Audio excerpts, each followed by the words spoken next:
Looking at test questions is a really important part of our development as basketball officials. Today we're looking at more test questions so we can get the rules right when we take to the court.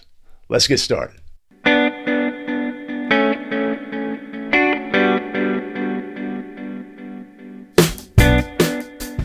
Greetings and welcome back to another episode of the Basketball Rules Expert, the show where we take National Federation of High School Basketball rules, we lift them off the printed page, we breathe life into them, simplify, clarify, and amplify so that we can take the rules with us onto the basketball court where it's most important. Greetings again, everybody. My name is Greg Austin with thebetterofficial.com, and I've been a high school basketball official for quite some time. I do consider myself to be very knowledgeable about the rules of high school basketball, and this show is all about helping you on a journey to becoming a basketball rules expert as well.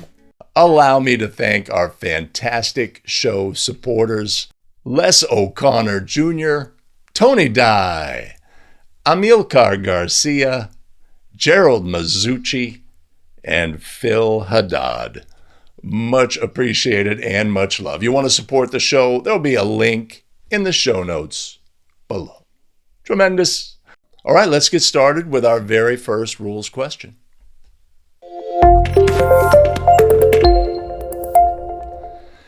A1 shoots while in the air.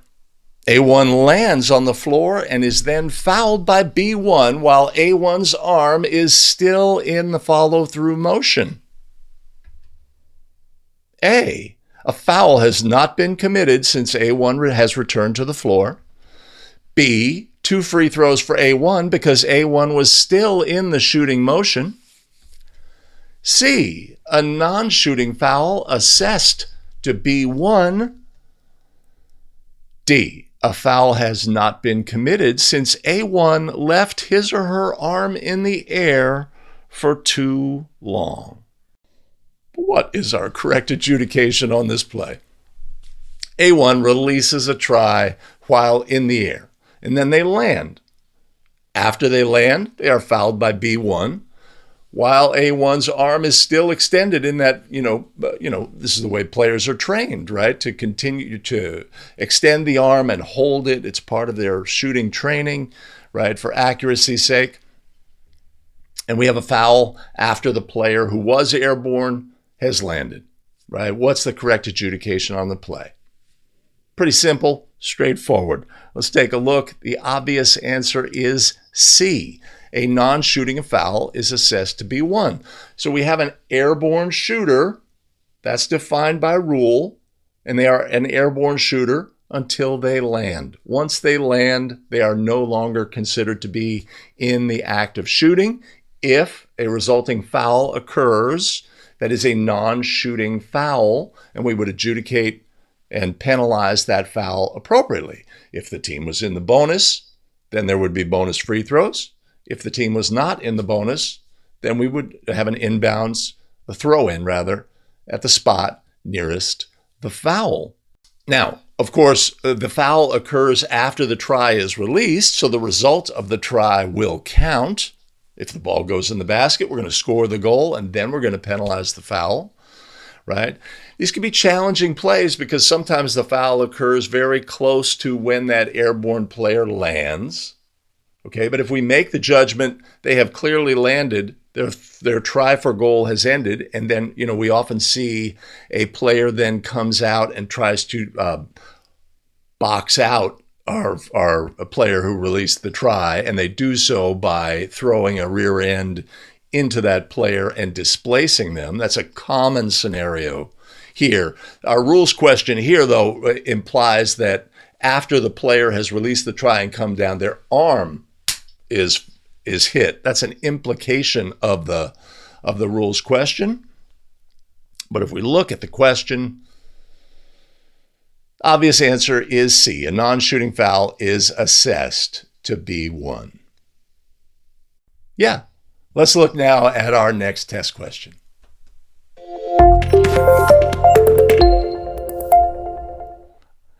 A1 is preparing to attempt the first of 2 free throws. B1, who's in a marked lane space, fakes entering the lane, causing lane space player A2 to enter the lane early. The lead official gives the delayed violation signal. Before A1 releases that free throw attempt, his coach requests and is granted a timeout. After the timeout, the lead official shall... Oh my goodness, that's too many words. Clear the lane for A1's 2 free throws, then award an alternate. Why don't we do this?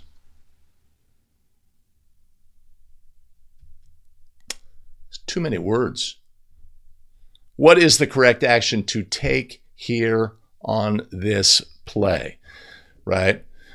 We have a delayed lane violation by a defensive player.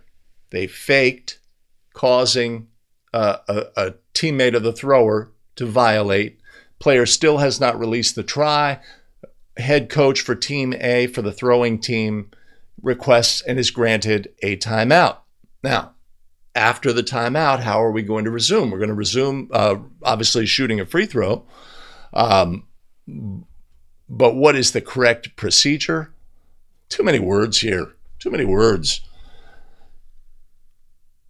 So the correct answer is D here. We're going to administer the free throw. We're going to resume exactly as we were. We're going to we're going to bounce the ball to the thrower and immediately indicate a delayed violation by the defense. There's no like, it doesn't go away because of the timeout. And we're not going to automatically enforce it because of the timeout, because what's the penalty for a delayed violation by the opponent of the thrower during a free throw? No penalty unless the free throw is missed and then a substitute free throw is awarded.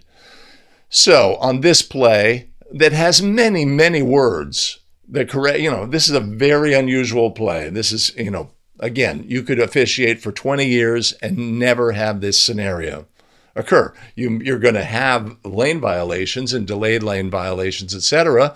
But after one has been committed, then a timeout? Very obscure. Very obscure. So it is what it is. A lot of words invested in this question. Yeah. Let's take a look at our very next test question.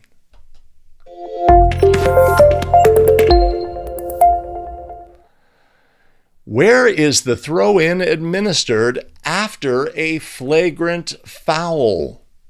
A, at a spot out of bounds nearest the foul.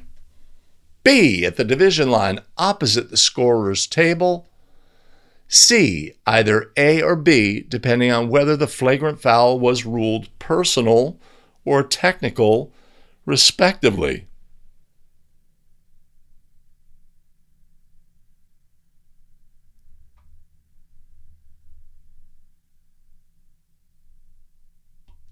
There. Yeah. Okay. All right. So our choices, so a flagrant foul is a generic term.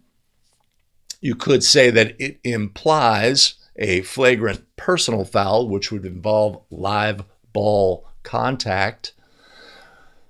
You could make that assumption, and if you make an assumption on a test question, sometimes you'll be in a bad position. So flagrant fouls can be flagrant personal fouls or flagrant technical fouls. Live ball contact can never be a technical foul. Live ball contact, player goes up for a basket, the defender, winds up, rakes them across the head, violent or savage in nature contact, flagrant foul, disqualification by rule, of course, for a flagrant technical as well, or a situation where the same action occurs, some similar action occurs during a dead ball situation. We can have a flagrant technical foul because it occurs during a dead ball period. So our correct answer here is going to be C, either A or B, depending on whether the flagrant foul was ruled to be personal or technical, respectively, right? That is the correct ruling on the play. And if it was a flagrant personal foul, the resulting throw-in would be at the spot nearest the foul, right? It would be 2 free throws for the offended player, plus or their eligible substitute should they be injured on the play. Ooh. Could simulate an earthquake. But if it was a technical foul, it was a flagrant technical foul, of course, any player or eligible substitute may attempt the free throws, and then followed by a division line throw-in opposite the table. That's the correct adjudication of this play. Okay, we're moving on to our very next question. Rules question. Let's go.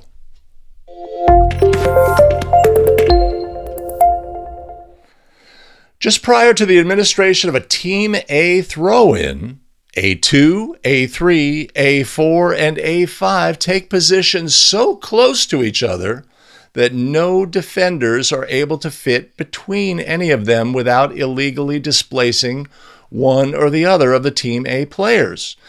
In which situation only should an official allow Team B players to squeeze in between Team A players? A, if the Team A players are stacked one behind the other in a line perpendicular to the boundary line. B, if the Team A players are within 3 feet of the throw-in boundary line and parallel to it. C, if this occurs on a throw-in anywhere on the court, regardless of the number of offensive players involved. Or D, since every player is entitled to a spot on the playing court, provided the player gets there first, an official should never allow the request by opponents to squeeze in between them. Again, a lot of words on this question. This is a really obscure situation, right? So, like I'll just refer to my the collegiate game that I had over the weekend, right? Team was running a stack, very common throw-in situation. We're going to stack players, or we're going to run a box, or we're going to stack horizontally at the free throw line, right? These are common configurations during a throw-in. Our answer on this question is B, right? If the players are so close to the boundary line that it basically prevents defensive players from defending the throw-in, the officials are instructed to allow players in between those players.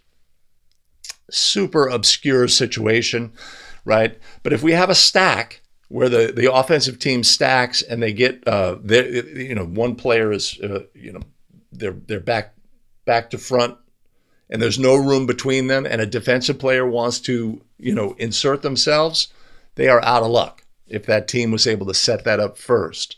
And sometimes obviously we want to be aware, but sometimes you can get a situation where somebody's trying to force their way in that setting, and we want to, recognize illegal contact should it occur, and that may happen either before the ball has been made live or after the ball has been made live. And that would lead to, possibly different results. But again, this rules question addresses something extremely obscure. But the key takeaway here is that almost always there's no opportunity for the defense to say, "Hey, I want that spot." When do we have that, where a defense can say, "Hey, I want that spot," right? And we can have that in a jump ball situation. It only happens once a game on average.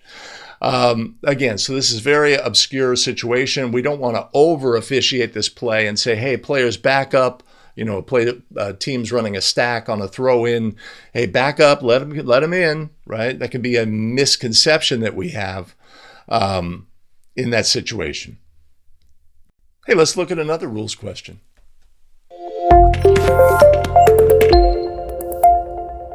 A1, outside the three-point arc in her front court, throws a cross-court pass to A2.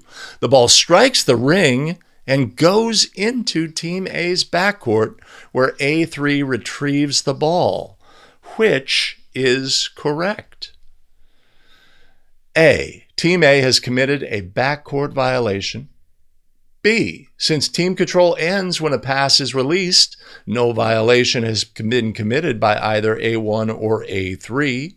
C, it makes no difference whether the official considered A1's throw a try or a pass. Or D, since team control ends when a pass is released, no violation has been committed by either A1 or A3.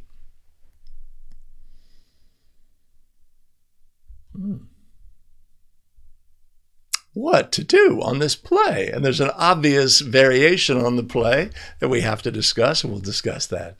But A1 releases a pass across the court. The ball caroms off of the basket into the backcourt. Team A is the first to touch in the backcourt. Is this a backcourt violation by rule? 3 elements necessary. 3 elements necessary to have a backcourt violation. Team control on the court, first to touch in the Remember, I'm a rules expert. We need team control on the court. We need to be the last to touch in the front court, and we need to be the first to touch in the backcourt.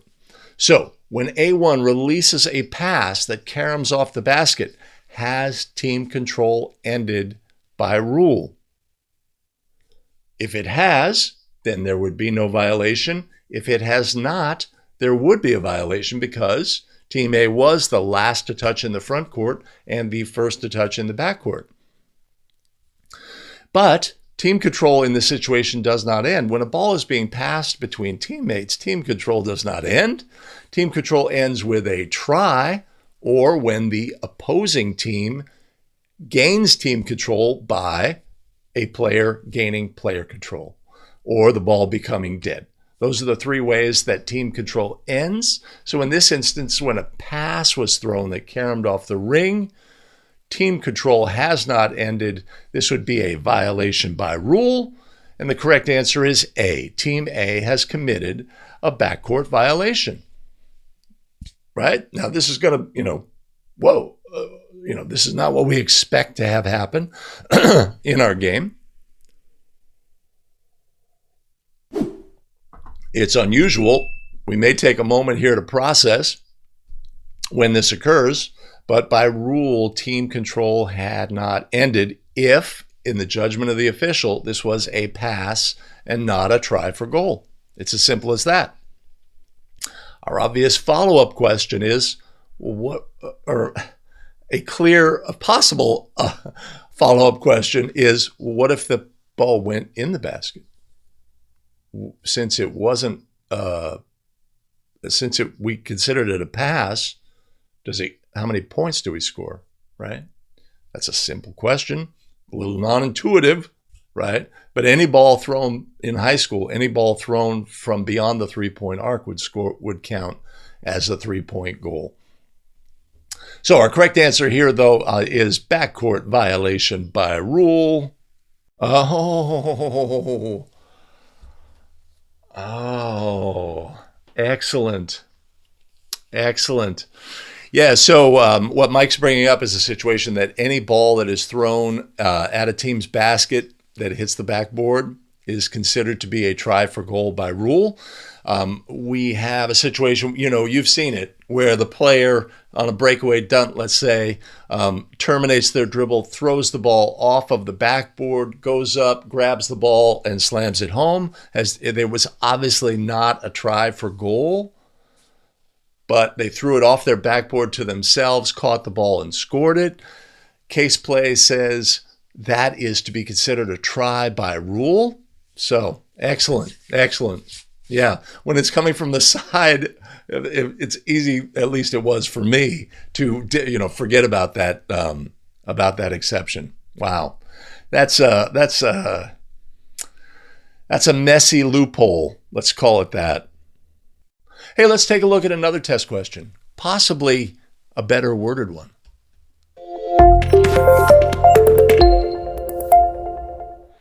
In which statement would team A not be in team control of the ball? A1 is holding or dribbling a live ball. B, the ball is airborne on a pass from A1 to A2. C, A1 bounces the ball off her leg and it is loose on the floor. Or D, A1 releases the ball for a shot attempt, but it is blocked and is now loose on the floor. Well, these are excellent options because each of them is something a little bit different. Okay, what is the definition of player control? We have it in A. A1 is holding or dribbling a live ball. That is the definition of player control. If we have player control, we have team control by rule. Team control continues even during a pass between teammates. That's a really important concept to have. Team control has not ended in that instance. If we are passing between teammates, one of the players had player control. We know that if there's player control, there's team control, and team control continues while a pass is in flight. Does player control continue? No, it does not. Can we grant a timeout when a pass is in flight, or should we? No, we should not, because we need player control in that instance. But we have team control here when the ball is being passed between teammates. I think that's one of the 20 fundamentals, is team control continues while the ball is being passed between teammates. And in C, A1 bounces the ball off her leg and it is loose on the floor. What have we defined here? This is an interrupted dribble by rule, where a player momentarily loses player control while dribbling the basketball by inadvertently bouncing the ball off their leg or their foot. A momentary loss of control is an interrupted dribble. There is no player control in this situation, but there's no loss of team control, right? So now we have D. A1 releases the ball for a shot attempt, but it is blocked and is now loose on the floor. But we do know one of the ways that team control ends is when there is a try for goal. Try for goal, team control has ended. So our correct answer in this situation is obviously D. When a player releases a try, there is no longer team control by rule. But you can have that same situation and you could say, okay, but what if, right? The ball's up on, they have not released the ball on the try and it's deflected by the defense. You could make a case that team control has not ended because the try was not released, right? I think we're working the nits. We're working the nits around the rule and the spirit and intent of the rule if we do that, but it's a discussion you could definitely have. All right, let's take a look at another rules question.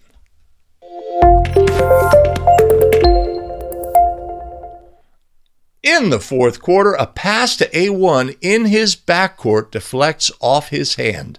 The ball hits the floor inbounds and bounces high over the boundary plane. A2 jumps from inbounds and tips the ball back to A1, who is inbounds in his backcourt.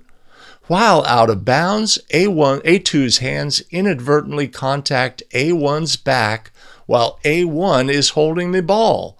The official should rule A1 to be out of bounds by virtue of being touched by a teammate who is out of bounds. B, continue his play count, backcourt count, and allow play to continue. Or C, assess a violation on A2 for leaving the court for an unauthorized reason. Or D, none of the above. So we have A1 jumps, or A2 rather, jumps, bats the ball back to a teammate, ends up touching the teammate. Do we have an out-of-bounds violation by rule? Do we have a legal play by rule? Do we have A2 leaving the court for an unauthorized reason? That would be a violation, right? Let's say instead team A player had the ball near the end line. A2 runs out of bounds around to the other side so he can be open to receive a pass, right? That player would have left for an unauthorized reason, or none of the above. So which of these is our correct answer? Our correct answer is B. Continue the backcourt count and allow the play to continue. This is a legal play by rule and one in which we would not want to terminate our backcourt count. Let's look at another test question.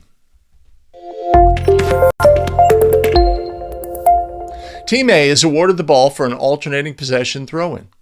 A1 releases the ball for the throw-in and the ball is illegally kicked by B1. Team A is awarded the ball for the violation and the alternating possession arrow is switched to Team B. Correct? Incorrect. Now, this is a much better question, right? So we have an alternating possession throw-in. During the throw-in pass is released, defensive player kicks the basketball. What happens next is essentially what we're going to do on this play. And the real question is, do we switch the possession arrow, right? We have an alternating possession throw-in. Throw-in ends when? Again, right? There are 3 restarts in the game of basketball. Knowing when a restart starts and when a restart ends is really critical. Restart starts, throw-in starts when the ball is at the disposal of the thrower, and the throw-in ends when the ball is legally touched by any player in bounds. In this situation, where the ball was kicked, that was the first touching, was a kicking action, and that's a violation, and that's an illegal touching. The throw-in has not ended. When is the possession arrow switched, right? We need to know that, obviously. It's switched when the alternating possession throw-in ends or a violation by the throwing team occurs, which also causes the throw-in to end. So in this instance, Team A is awarded the ball for an alternating possession arrow throw-in. They have the arrow. The ball is kicked. The throw-in, the resulting throw-in after the kick is not an alternating possession throw-in. It is no longer that. It is a throw-in for the violation. And the violation was kicking the ball. So it'd be at the spot nearest the throw-in, and we would not switch the possession arrow. So our correct answer here is B. This would be incorrect. The incorrect portion is the alternating possession arrow is switched to Team B. That would be incorrect by rule in this scenario. All right, let's move on to another rules question.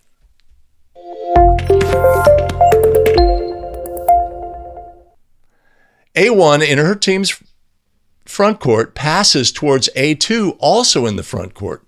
B1 deflects the ball towards Team A's backcourt.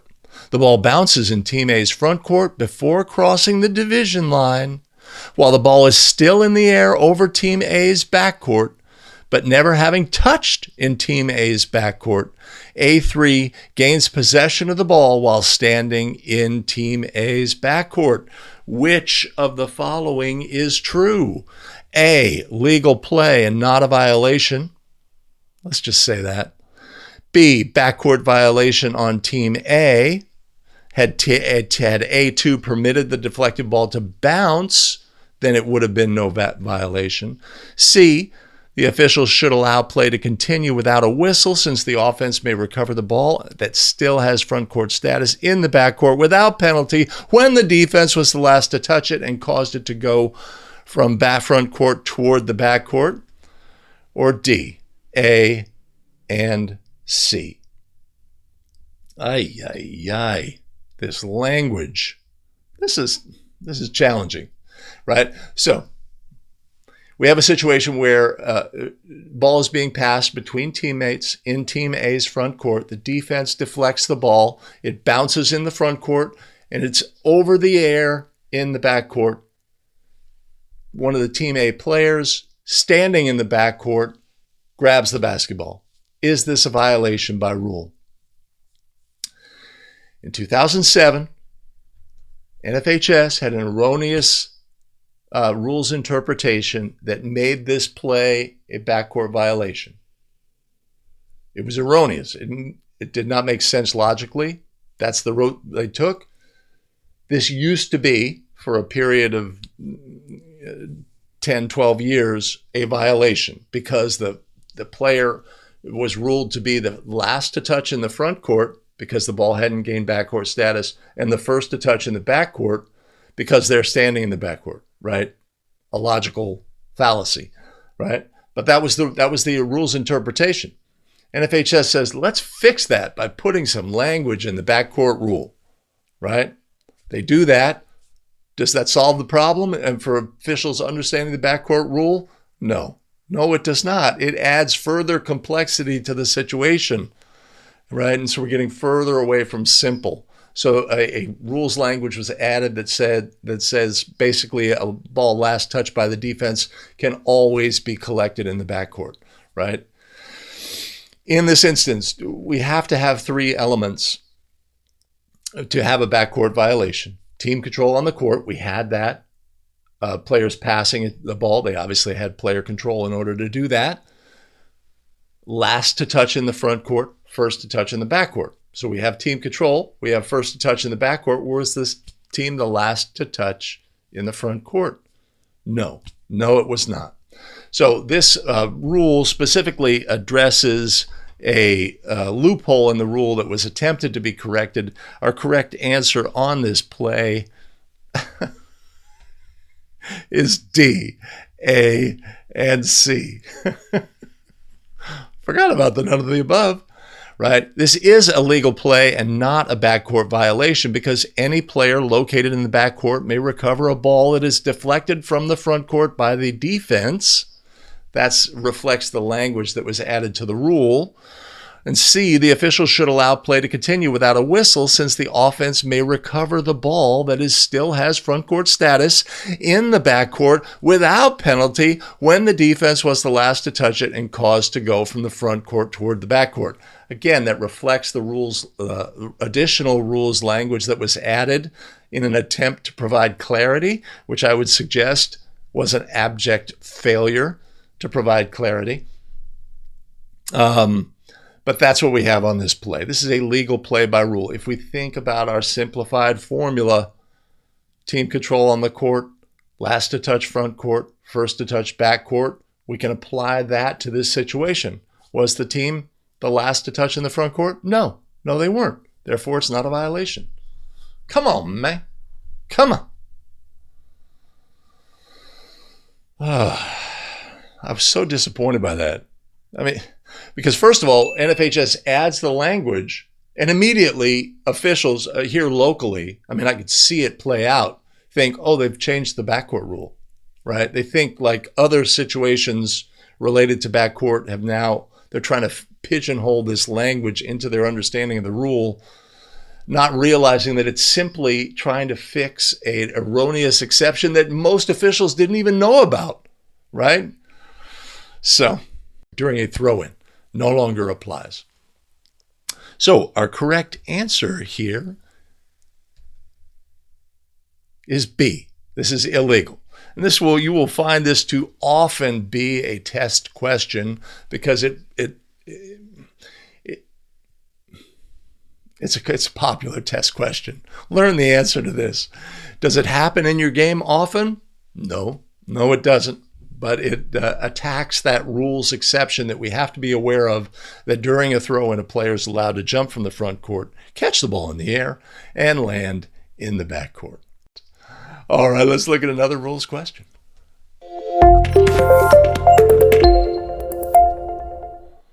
Team A leads 64-63 with 2 seconds remaining and an endline throw-in following a timeout. A1 inbounds the ball to A2, who throws the ball high in the air so Team B can't steal it. The horn sounds. The thrown ball then comes down and goes through Team B's basket. How would you administer this play? The ball becomes dead as soon as the horn sounded. Team A wins 64-63. B, any live ball that passes through a goal results in a score. Team B wins 65-64. C, Team A can never throw a ball through their opponent's goal. Team A wins 64-63. Or D, since the ball was already airborne when the horn sounded, the goal counts. Team B wins 65-64. Fun play scenario. And you know the energy in the gym is going to go from, going to be dynamic. When the ball goes in the basket, the team that's down is going to go jumping up and down. There's going to be confusion reigning. And obviously, this just points out simply that we need to be able to adjudicate properly plays, especially at the end of the game when there's no opportunity for a team to make a comeback from an improper rules interpretation. So we obviously have to adjudicate this play correctly. If we adjudicate it incorrectly, then the wrong team wins, right? So it just points out. And so when we come across all these rules questions, they come up and it's like, I might have gotten that one wrong, etc. We always want to envision a situation where our adjudication of this play will have an immediate bearing on the outcome of the game, right? We want to push these rules questions to, when appropriate, to situations that can, take away an opportunity for a chance to tie or go ahead, or prevent that from occurring when a violation occurs. So this is like the perfect scenario where basically time has expired and we have to make the correct adjudication on this play. Okay, so key to this question is, of course, our understanding of there's two things. I'd say number one, the key question is, when does the ball become dead? Again, a status question. Live ball, dead ball. When the ball is dead, can a goal be scored? No, it can't. So if we know that, when does the ball become dead on this play? We know that when a try is in flight and the horn sounds, the ball does not become dead by rule. So, is this a try? That's the key question. Is this a try for goal? No, it's not. So when it's not a try for goal and the horn sounds, the ball becomes dead. Or if there was a whistle, the ball becomes dead. Only during a try that's in flight, when the horn or whistle sounds, does it not make the ball dead. So having an understanding of status, live ball, dead ball, what causes the ball to become dead, is really critical in this situation. This is not a try for goal, so the ball becomes dead when the horn sounds. Afterwards, it goes in the basket, no goal. No goal shall be scored. So if we look at our answers here, our correct answer on the play is A. The ball became dead as soon as the horn sounded. Team A wins 64-63. Let's go. Next question.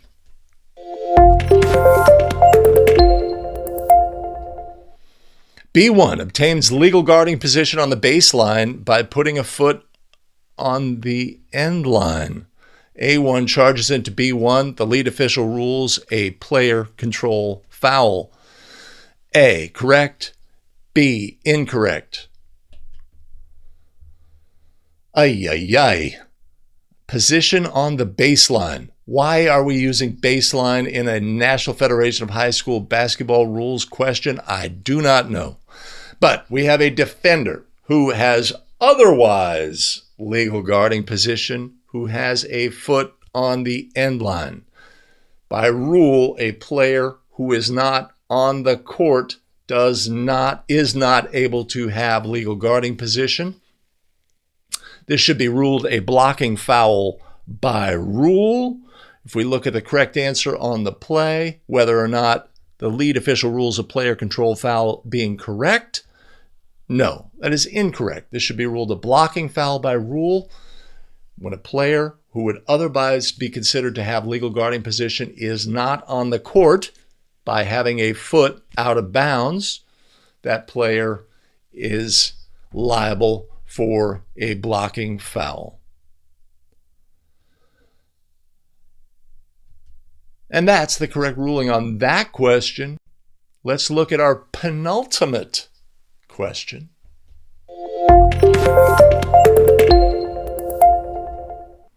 Team A has the ball, trailing 65-61 and no timeouts remaining.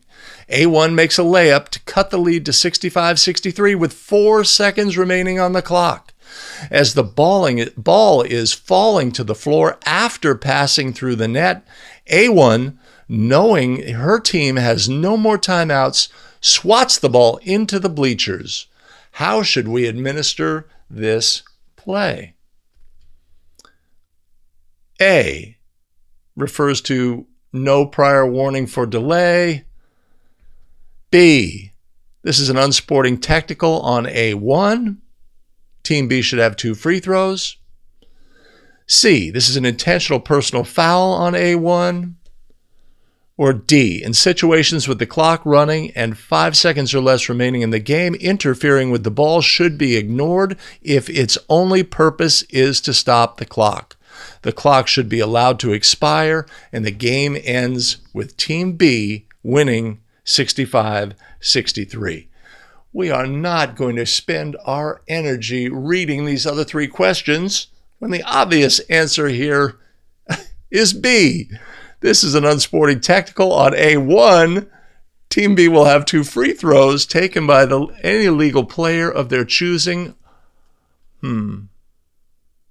There's no need for a delay of game warning. Yeah, so the action itself, right? This is interesting action. Player technicals include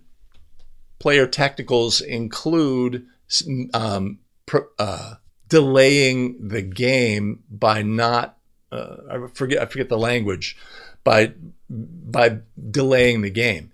And that sometimes there's a clause in the player technical that's about delaying the game. When we get into delay of game situations, delay of game warning, etc., and the penalty for a second event that would incur a delay of game warning after a delay of game warning being issued, being a team technical. In this instance, the player has delayed the game by basically making the ball unavailable to the opponent and the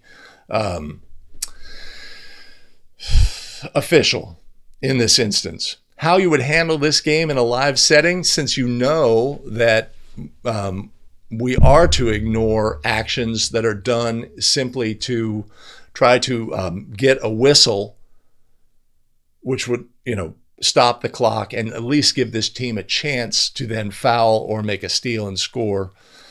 So that how you would handle this play on the court would be a question, but if you chose either of the 2 events, either ignore or assess the penalty, we would not affect the outcome of the game. But that's a good question, one that obviously fooled me. I thought our answer was going to be D. If we think about it, I think that this is an accurate instruction. In situations with the clock running, and when players take an action that's obviously designed to stop the clock, right, like running out of bounds, trying to get a voluntarily leave the court violation, etc., those are to be ignored. So this player takes an obvious action in an effort to stop the clock. I guess NFHS here is saying, we are not... if the player, let's say, intentionally used language towards the official in an effort to get a technical foul to stop the clock, we would assess the technical foul. So it's an interesting scenario. So that was an interesting question, and one that had me going down the wrong path. So let's look now. Let's look at another rules question, hopefully with fewer words.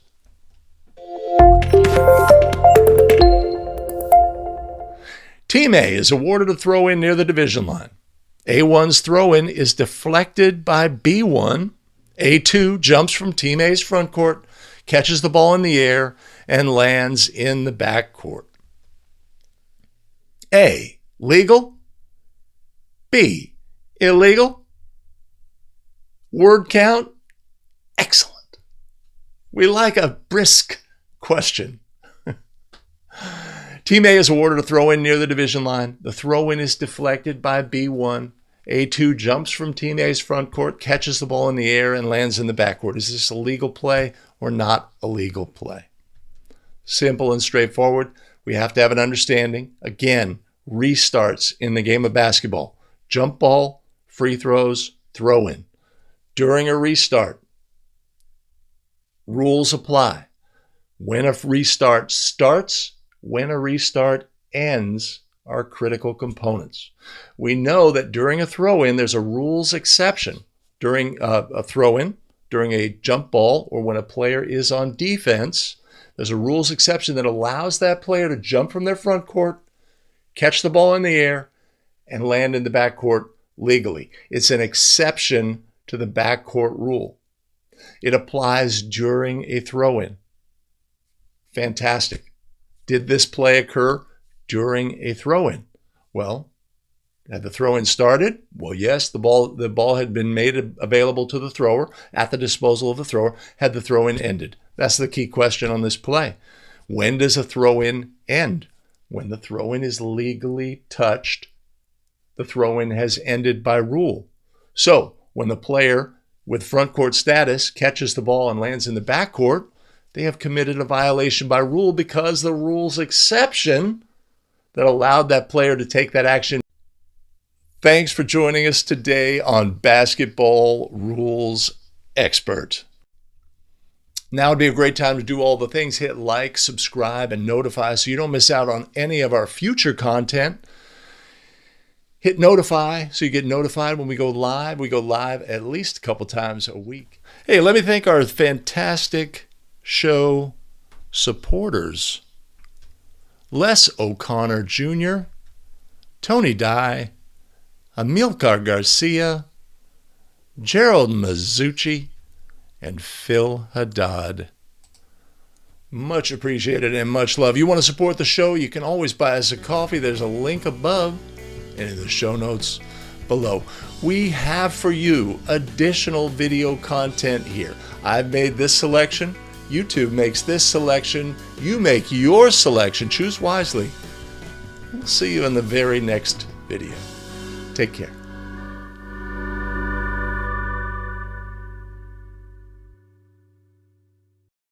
Yeah, I did a poor job explaining that.